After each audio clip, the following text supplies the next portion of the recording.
By the way मैंने तुम्हारी सारी बातें सुन ली हैं। क्या क्या सुना आपने?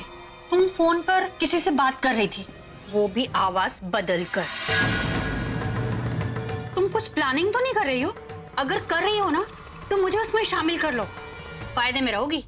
ऐसा कुछ भी नहीं है, मैं किसी से कोई बात नहीं कर रही थी। वैसे मैं तुम्हें एक बात बताऊं, हर घर की दीवार के कान होते हैं और यहाँ मेरा हाउस की दीवारों के कान मैं हूँ। Well, in that case, आपको अपने कान संभाल के रखने चाहिए। क्या है कि जब प्रज्ञा इस घर की ओनर नहीं रहेगी तो दीवारों पे कान लगाने वालों के कान में काट दूंगी। प्रज्ञा इस घर की ओनर नहीं रहेगी, मतलब तुम प्रज्ञा को अपने रास्ते से हटाने का प्लान बना रहे हो, है ना? भाभी, आप ना कान ही लगाइए, दिमाग मत लगाइए, वरना कहीं ऐसा ना हो कि मुझे प्रज्ञा से पहले आपके बारे में सोचना पड़े। ये तनु बहुत ऊंचे सुर में बोल रही है, इसका मतलब तो ये हुआ कि ये कुछ बड़ी प्लानिंग कर रही है।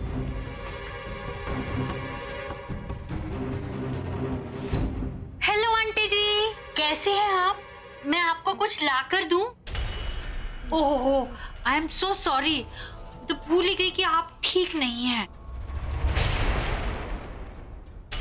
कम से कम ठीक दिख रहा है तो फिर तनु क्या कर रही थी? आंटी को पूछती हूँ।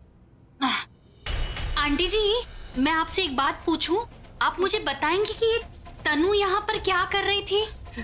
देखिए, आप मुझे बताएंगी ना तो मैं बहुत कुछ कर सकती हूँ। फिर वो क्या है ना, मैंने इस घर में ना एक छोटी सी डिटेक्टिव एजेंसी खोली हुई है, सिर्फ अपने घर वालों के लिए। किसी को भी कुछ प्रॉब्लम हो तो मैं सॉल्व कर सकती हूँ ना।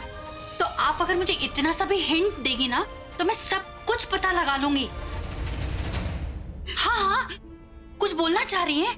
आप मुझे बताइए मेरे कान में कि आपने क्या देखा, कुछ सुना हो तो मुझे बता दीजिए। हाँ हाँ, बोलिए। ओहो, आई एम सो सॉरी, भूल गई कि आप बोल नहीं सकती, मतलब आप मुझे कुछ बता नहीं सकती और आपकी बेटी प्रज्ञा मुझे कुछ बताएगी नहीं। फिर भी ये मिताली द डिटेक्टिव सब कुछ पता लगा लेगी, सब कुछ। प्रज्ञा और तनु ये दोनों ना अपना फायदा देख रही हैं, लेकिन मुझे उससे कुछ मतलब नहीं है। मेरा मतलब तो सिर्फ अपने फायदे से है। तो मुझे ना कुछ सुराग चाहिए। तनु तनु तनु है ना, तनु आंटी, मैं उसके ऊपर अब निगाह रखूंगी। आपको अगर कुछ चाहिए तो मुझे बता दीजिएगा। अभी अपना ध्यान रखिए, मुझे तनु के पीछे जाना है। हाँ, आज के लिए तो खतरा टल गया, लेकिन अब कल क्या होगा? मैं कैसे बताऊं प्रज्ञा को कि तनु उसे फंसा रही है? हे भगवान, प्लीज मुझे घर तक पहुंचा दो। इसके बाद मैं कभी कुछ नहीं मांगूंगी। प्लीज प्लीज मुझे घर तक पहुंचा दो। भगवान को याद किया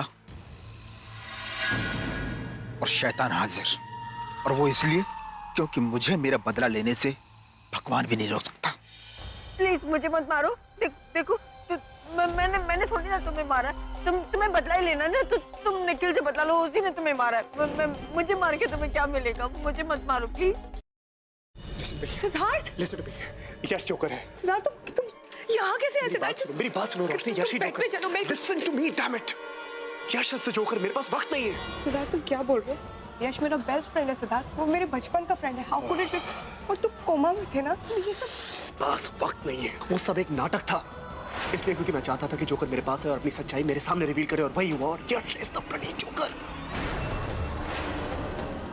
हमारे परिवार के साथ अब तक जो कुछ भी हुआ है, तुम्हारे ऊपर जानलेवा हमले, आयशा की किडनैपिंग, सासू मॉम के ऊपर हमले, everything has been done by him. भाई सरोजनी बिटिया, भाई थोड़ा संयम से काम लेना, काहे कि थाने पुलिस का चक्कर बहुत अच्छा नहीं होता। मैं बस इतना जानती हूँ माँ जी कि मैं अपने सुमेंद्र के गुनहगार को इस तरह बचकर नहीं जाने दूंगी। हेलो, अच्छा हुआ भास्कर भी आएगा। वहाँ ने हमें कहा था कि तुम होली नहीं खेलती, हमें रंग नहीं लगाने दिया, पर किसी और से रंग लगवा दिया। रचा जी, मैं थारी नौकर से, थारी जागीर ना से। ये आमिर कोर्ट है और यहाँ हमारी हुकूमत चलती है। थारी हुकूमत आमिर कोटबर से, मारे मन पे ना से, मारा मन मारी मर्जी का मालिक से। मने कौन रंग लगा सके और कौन ना लगा सके, क्यों मारी मर्जी से। और हमारी मर्जी का क्या?